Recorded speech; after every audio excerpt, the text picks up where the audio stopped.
Scarpins Avenue.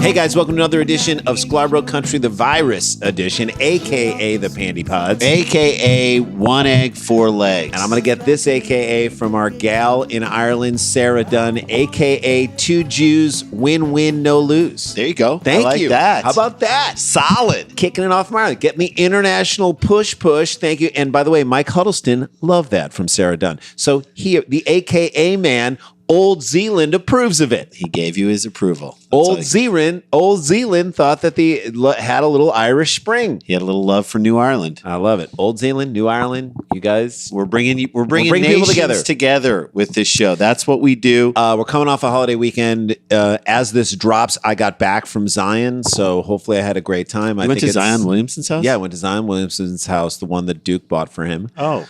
And hopefully it was really cool. I'm very excited to see a part of the country that I normally don't get to and experience that with my kids. And I hope that as I'm recording this, we haven't gone yet. Afterwards, I hope I'm a happier person when that happens. I'm sure you will. You'll see tomorrow. Yep. Right? Yep. So we're jumping into a new week. It is September. Our kids are in school. They're Zooming. This is what's happening. We are trying to give you a break. Let's say you just got your kids up on Zoom. You just put away all your dishes. You don't want to dig into work just yet.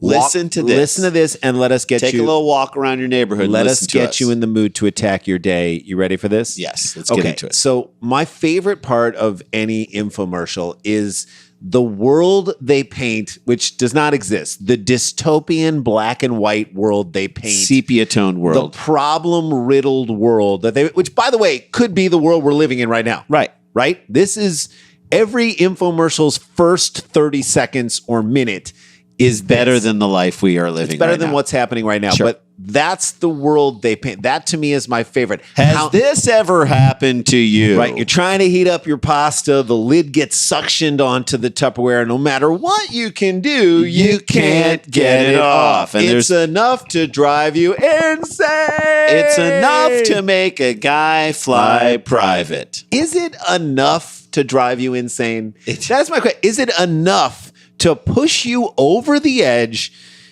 of whatever your sad life is? I mean, these days, yes. A Tupperware lid that suctions onto a heated up piece of Tupperware.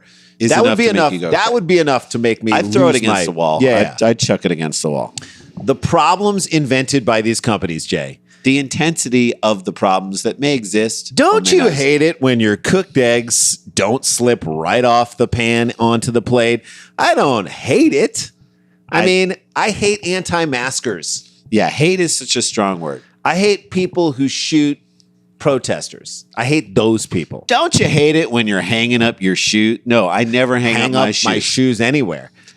And dirt falls from the bottom. No, don't you hate it when your rakes aren't properly cleaned? And it's like someone with like 100 rakes and they're just falling all over the place. And they just like get... Well, with the new rake organizer, I don't need a rake organizers. Don't you hate it when all of your ladders don't fit in your... No, don't even have one ladder. It's outside. Don't you hate it that you don't have one place to put all of your hats in a 2-inch compartment? No, I don't. Don't you hate it when your mouse traps are all over the place? No, I don't have mouse traps all over the place. I don't hate it. I do in my basement, but still. And I would hate that.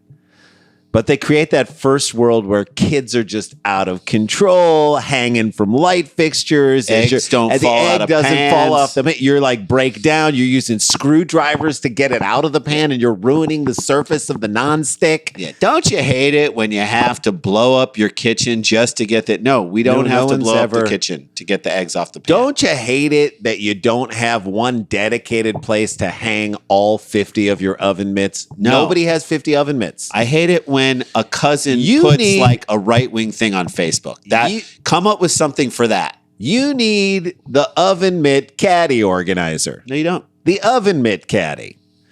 Then you just throw the pan like through the window of your bay window of your kitchen because you can't. That's why you need a copper top. Okay. Just that idea that we didn't know was such a problem. Something is such a problem. They create such a problem. That to me is the best. Well, we have a story right here of a guy with a lot of time on his hands, and I guess we all have a lot of time on our hands in the UK, and he's providing a service that I never knew I needed until he started doing it. And I kind of feel like you need it. Okay, so even when I initially started reading, I'm like, I don't need this at all. This dummy wasting his time. I swear to God, you read it and you're like, how did we ever live without this? Okay. And unlike an infomercial, it works. Sam Wilmot, 33, is doing an important public service in the pursuit of one simple goal: to find the best place to sit.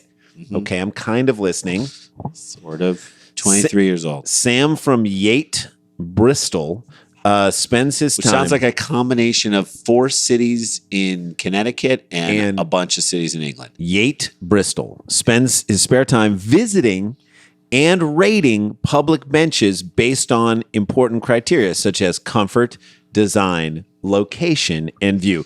The view really, I guess the view is planned when you put the bench out there, but once it's there, you can't put the view on the bench. But is there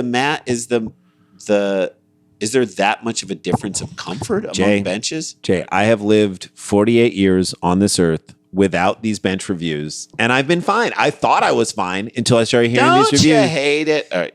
I've lived without all of them, but Jay, here we go. He's already reviewed nearly how many benches? How many do you think? 200. 200 benches. Around the UK so far. But he has never given a 10 out of 10. He doesn't just give it up. He's not a bench whore. He's like Pitchfork for benches. He's not going to lay down on a bench and just give it up. No. He is chasing the perfect bench, the benevolent bench, the holy hangout, the resplendent recliner. He's looking for it all, right? This is his Monty Python and the Holy Grail. Yes. Every bench's rating is posted on Sam's dedicated Instagram page, and I'm going to give it so you can look at Rate This Bench. It's the simplest thing in the world. I like it. It is not a crazy thing, yet no one has ever done it before. Jay, You're like, how has no one? I'm shocked no one's done it before. We're along with a caption. It's like Yelp for benches. Right. We're along with a caption detailing his assessment of the seat. He posts a photo of himself sitting on the bench and looking at the camera, as well as a photo showing the view. And every photo is as awkward as you would hope it would be. Yes. And you'd want it to be of him. I'm expecting it to be super. He does not look comfortable in his own skin. How is he going to get comfortable on a bench, Jay? That's a great point. That's a great point. I'm going to say this. I blame the benches. If he had a 10 out of 10, maybe he would feel at ease. Maybe he would let that breath out. Fair. Right? Fair. Okay. I'm just going to say it. Sam wrote, as this style of 3-plank bench goes, this is one of the better ones. Yeah. Tell him. Give it to the other ones. Take them down a peg.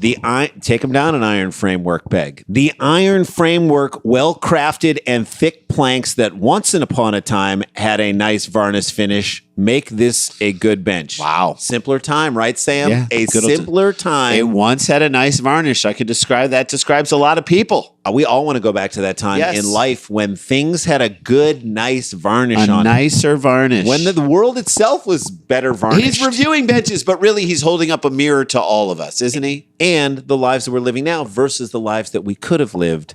God, is this poignant? I do love when something is a portal into all of our existence. A bench in Caswell Bay, Swansea, Wales was the first posted to the Instagram account. It scored a solid 6 out of 10. Is that solid? 60%. Is it solid? That's an F. You tell us, Sam. I don't know what's solid about. That's an F. It's situated in a nicely kept war memorial garden in Bridgewater. Okay. Yeah, we don't we don't need to hear about the war memorial. Don't give us your thoughts on the war, bro. Stick to the bench. Stay in your lane. Shut up and dribble. Shut up and review. Shut up and sit is what we have to say. Maybe benches shouldn't have been in the war. I mean, I don't want you dipping your toes in the waters that maybe you shouldn't be swimming in. That's you know right. What I mean? That's right. Keep it to the ironwork, Sam. And Keep the it to the planks. It has a lovely stone base. It has a nice plaque. Again, are we talking about the memorial or the bench? I don't even know. You've now confused the issue now. You got benched. The bench was a good height and the backrest was well angled. Overall, 5 out of 10. Did that sound like a 5 out of 10 review when you were reading it? Sounds like a 7 out of 10. I expect it to be way higher than that. What was our you got bench bit? We'll get into it at the end. I mean, look, the well angled. How can something be well angled and only get a 5? It's a bummer. He didn't say enough criticism about this bench to leave it at like a halfway. I'm taking his criticism at its word, but his rating system seems off. A bench in Lee Abbey, Devon, received a higher score with 7 points out of 10. For this one, Sam wrote, North Devon really does have some of the best scenery and benches around. So how much are you giving? How much are you lending to scenery and how much are you lending to the bench? That's not fair. Just tell us what it is. A short walk from our campsite down the mother of all hills. Would you give the hill a 6? You just called it I don't know what his rating is. He like one of those umpires? The best hill ever. I give it a 7 or 5. The short walk down reveals this gem that looked across the private bay of Lee Abbey as well as the actual bench. Sam reviews that too. The grass embankment was a little wild and the base overgrown, but it provided enough space to plant my feet. Well, you're a little wild, Sam. Yeah, dude, calm You're down. a little overgrown if you ask me. Mm-hmm. Sounds like your feet were the only thing that were properly planted there. There you go. Right? You could have used that line. The bench was comfortable, wooden, well-constructed, and the all-important arms and dedication. What is arms and dedication? Arms is the side. I know, but arms and dedication could also be talking about another war memorial. Yeah, that's true. I don't know what it is. The rest was good height, and there was an overture to the seat. A curvature to the seat. A curvature to the seat. All in a very solid and satisfying place to sit, breathe, and ponder. Should be a 9. That's a 9. That description leads me to an 8 maybe, but 9 definitely. Okay. 7 is what he gave it. If C. I'm a bench, though, I don't know what makes this guy tick. I want to know what makes him tick, and I'm dying to know. This morning's post is dedicated to the sad news of Riley Gale's passing. He's now talking about people that are passing? Jesus. Hold on to your loved ones. Sit with them on a bench, maybe? The highest score on Sam's Instagram page. I give Riley Gale for a life well lived. We miss him so much. He gets a 6. Could be a she. The highest score on Sam's Instagram page could be a she who identifies as a he. Mm-hmm. Goes to a bench in the St. John the Baptist Church in Old Sodbury. You call someone an Old Sodbury, that's not a compliment. Somerset. It's in Somerset, which was given a whopping 9 out of 10. Oh my God, I got to see this bench now. What is this? Like, it's got to be magic. It's got to have like massagers. One of the highest rated benches so far. He wrote, as benches go, this is near as perfect as you'll find. So it's, to me, is probably super perfect. Yeah, there's totally probably nothing wrong with it in order for it to get a 9. Beautifully crafted, perfectly placed, and in loving, donated by a man's family. My bio to this quote from Samuel Beckett. Now we're getting into Samuel Beckett quotes. We spend our life, it's ours, trying to bring together in the same instant a day of sunshine and a free bench. Really? That's the quote you did. I fully believe that this is to be true. I wanted to patiently sit on this bench as a courting couple spoke of life's wonders and love, but it was worth the wait. So he didn't, or he did. A break in the rain, finally, some sunshine offered the perfect chance to take in the view. And what a view it was. If you've ever wondered why this page exists, it exists for moments like this. A solid bench, comfortable seating, firm armrests, a touching plaque, and a slab base. I loved it. It was absolutely perfect. I love the slab base. 9 out of 10. Absolutely perfect. Nothing wrong with it at all. 9 out of 10. Case, I don't even get this guy. 7 is the new 9 for this guy. I don't even understand this. He just, okay. Japanese, here's a bad one. Japanese mom makes incredible creation. I'm convinced this is a chiropractor's bench. It was on a slope along a canal, but at the top of the backrest was mid-back, which made it good for leaning against to stretch out stiffness. It was very low, pretty uncomfortable. There was no solid base, no plaque, no armrest, barely a view, and far too many people about, in desperate need of some treatment and tidying too. Not a bench I'll be rushing back to. 3 out of 10. That to me feels too high for this bench, considering what he just said. A 1. How did we ever live without this guy? I need to know where to sit in public and where not to. This guy's like the Zagat of public seating. Zagat. I want Sam to be the butt whisperer. Is that what he is? How do we ever live our lives without this guy in our lives? He's like the ShamWow guy. Or the Miracle Mop. Life was crazy. Or the Slap Chop. Right? If you view your life in terms of the times before you knew the public bench rating system and the time it was like a black and white dystopia filled with anguish and terrible outside seating. And people just falling onto the ground because they didn't know which benches to sit on. And then your Technicolor beautiful life after you knew where to sit. We gave it to you. You're welcome. There it is. So we had a bit about sitting on benches and actually bench advertising. And he doesn't really go into it that much. But the craziest bench ad we ever saw, and we talked about this bit on our show, on our stand-up show, was we looked down, there was a bench, and it said, it just had an ad, just words, no pictures. So it wasn't flashy, but it says, does bench advertising work? It just did. It just did. It got us. Like you got benched. You got benched, bitch. You got benched. How you like that? You got benched, bitch. And then we're like, okay, it's LA. Maybe this is part of like a hidden camera show. Yeah, because as we read it, we were like, and then like that, we were like, now, okay, maybe there's a hidden camera beaming our reaction into a studio audience where everyone at the same time, and whenever anyone gets like caught by that sign, yells out, "You got benched." And then those people we imagined would stand up and cheer, but then turn around and realize they were sitting on the same bench and they start reading it. Does bench ever Then another audience gets lowered from a ceiling and they're chanting, "You got." They're not even saying words anymore. It's just like, and then the show is hosted by Johnny Bench, who is now doing commercials. The weirdest commercials about how he can hold a bunch of baseballs in his hand. And there was like one where he's holding a bunch of like hot dogs in his hand. Like hamburgers at a barbecue. Hamburgers at a bar. It's so the weirdest thing ever. Bizarre. So that's it. And that's our first story. All right. That's it. First story down in the books. When we come back, we got a city council meeting. Where something happens that we could have never predicted would have happened. And actually, it's of all the stories we've covered, it's the first time we get behind an occurrence in a city council meeting in Lincoln, Nebraska. Stick around. That's right after the break. This is Sklarbro Country, the virus edition. Stay with us.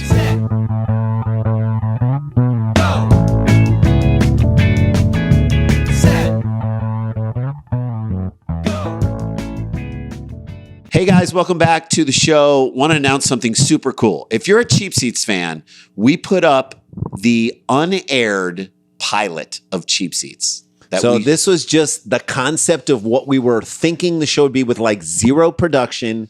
Like no real writers for the show. We just kind of... This was like, this is what we want this show to ultimately become. If you're a fan of Cheap Seats, we just put that up on our YouTube page. Go to YouTube, look up Sklarbro Country. You can see this thing, which has never aired. We shot it on the swing set of PTI. On the side of the PTI. Side of the PTI set. Check it out, because you'll see the tenets of what Cheap Seats would become, but it's just really cool to see kind of what we were thinking. This was all the way back in 2002, and we were hoping to get the show. This is the original Cheap Seats, the only Cheap Seats out there. The only one you should be watching. So that's on our YouTube page. That is Sklarbro Country. Sklarbro Country. And then get your tickets for the live Dumb People Town, September 26th. Tickets are going. As of when we're recording this, on the Thursday before we're recording this on a Tuesday. Almost at 350. Like 340 tickets sold. We could be near 400, 375, 400 at that point, and then they're just going to keep going, especially towards the end. So get your tickets now. Eventbrite.com, live Dumb People Town, Mike Birbiglia, Mike Doty.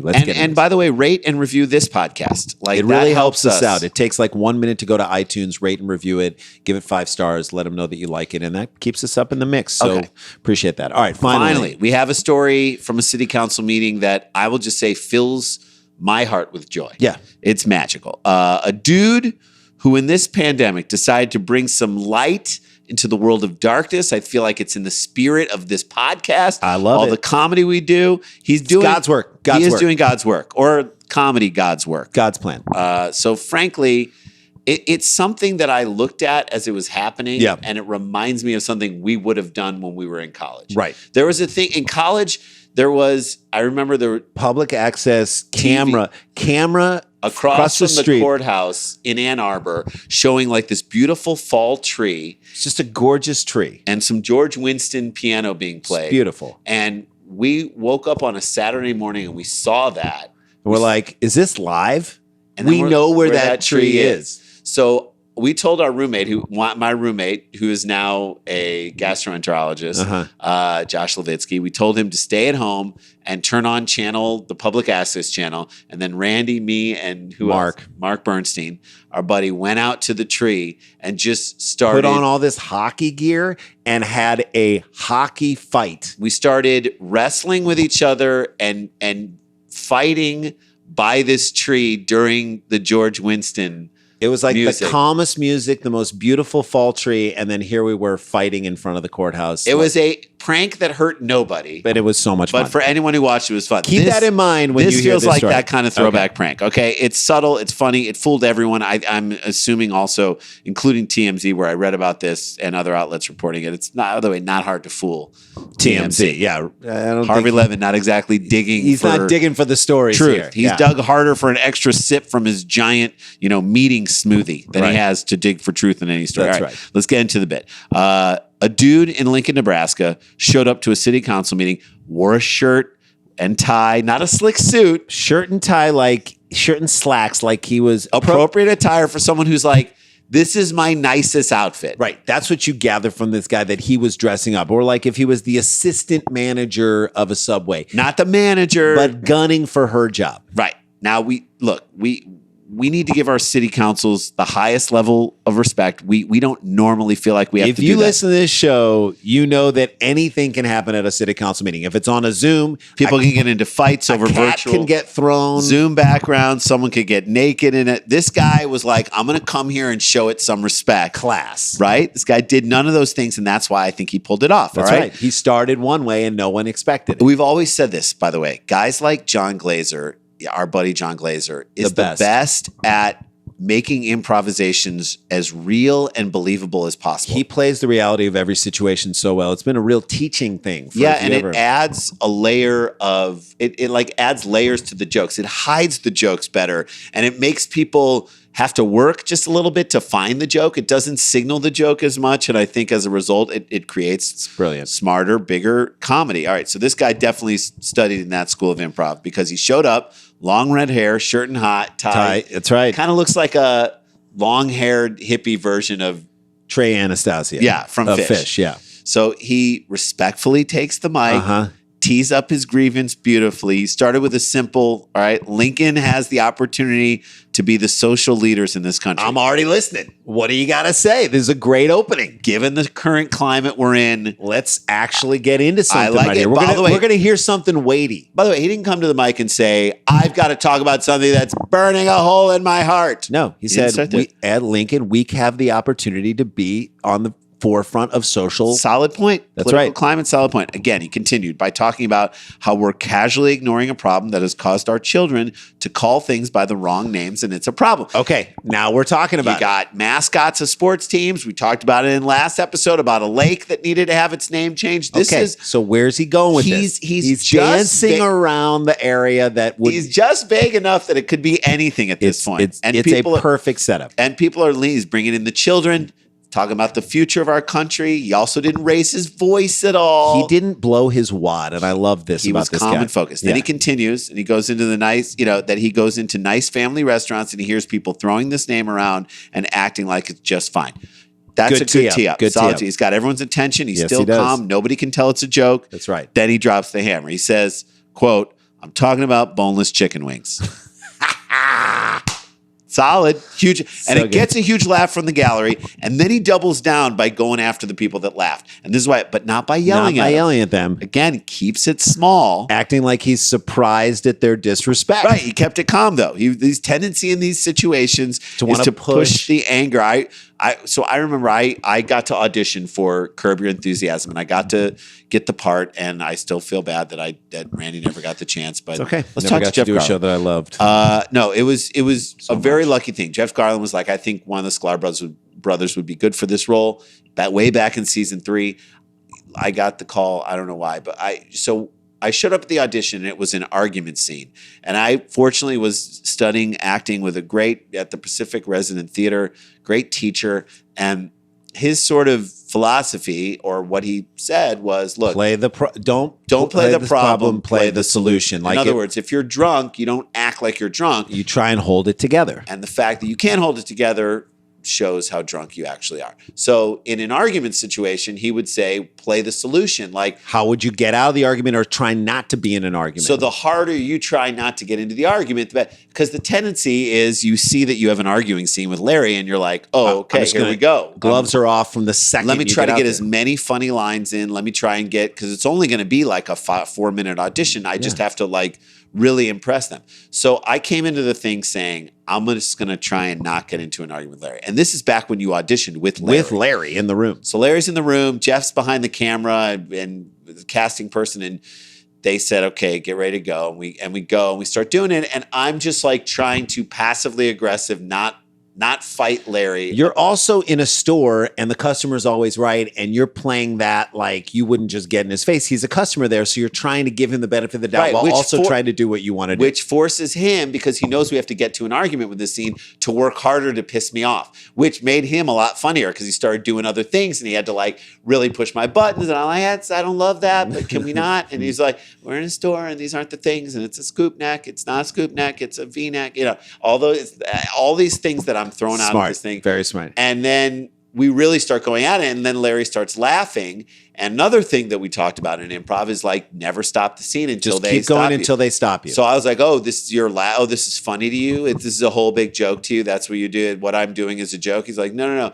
And he said, we're done. And I'm like, I don't think we're done because I don't appreciate when someone comes into my store. And then Jeff had to step out from the camera and be like, no, the audition's over. Larry's saying it's over. It's over. The audition's over. So I was a little embarrassed, but I'm like, well, I'd rather err on that side than the other side. And Which is what this guy kind of did. I love that this guy didn't laugh, didn't break character, was so good. The more subtle you are, the more you sort of suppress the urge to have the fight. So he didn't yell at them. He just said to the people who were laughing, excuse me, I'm trying to. Didn't even finish the sentence. Didn't even finish it. Gets back up to the city, excuse me, I'm trying to. And then city council members like chime in and they're like, yes, please let him finish. Because like now, for some reason, they think it's important. So then he goes on to explain that boneless chicken wings are not wings, and he's right. They're tenders. It's a legit point. That's the other part of this thing that's kind of rooted in truth. It's not a pressing point, but it's at times it's kind of beautiful that that he's not pressing either. Also, it's something we can all agree upon. Tell me. Like, we can't agree upon the science about coronavirus, yet people can agree that boneless chicken wings are not chicken wings. They're chicken tenders. And he said, you don't ask for boneless tenders. Like, you never ask for that. He's right. So he proposed a bunch of new names for it, like Nublets and Winglets. And I just got to say, even those were brilliant because those were kind of bad. Like, they weren't good. They weren't like so creative. It's hard to pull off. I'm watching right now, Rand, with Liev. We're watching from the beginning of the series through the whole series. We're watching My kids did The American Office. It's amazing. It's unreal. Such an amazing show. So much subtlety. But part of the brilliance is Steve Carell, one of the funniest people of all time, playing a guy who's trying to be funny but isn't. Yeah. So the amount of acumen that you have to pull off bad comedy when you're a good comic and make the bad comedy funny in the context of the show. Because you're watching a guy trying to do comedy, but he's not good, and that's what's funny. It's subtle. It's subtle. And thank God the internet rewarded this dude from Lincoln with the little who had his beef with chicken out on the public thing by giving him the attention he deserved. And I'm guessing, for real, Rand, I'm guessing that 99% of the people who watched it thought it was real. Thought it was 100% real. Couldn't tell that this guy was joking. I love the joke. I love the prank. I love that it happened at a city council meeting. I love it so much that I'm going to now put what happened in Lincoln right here with the city council meeting under the umbrella of the Lincoln Project. It's the Lincoln Project. This is the Lincoln Project too. It's all doing good work. You're all doing good work, Lincoln Project. This is the other Lincoln Project. All right, that's a show. That is how we do, guys. Welcome back to your working week. We hope you're back in and moving along. Stay connected. Stay protected. Don't get infected. Please, this is not a hoax. But we've got the jokes. Wear a mask. We love you guys, and we'll see you tomorrow. La-ti-da, la-ti-da-ti-da-ti-da. La-ti-da.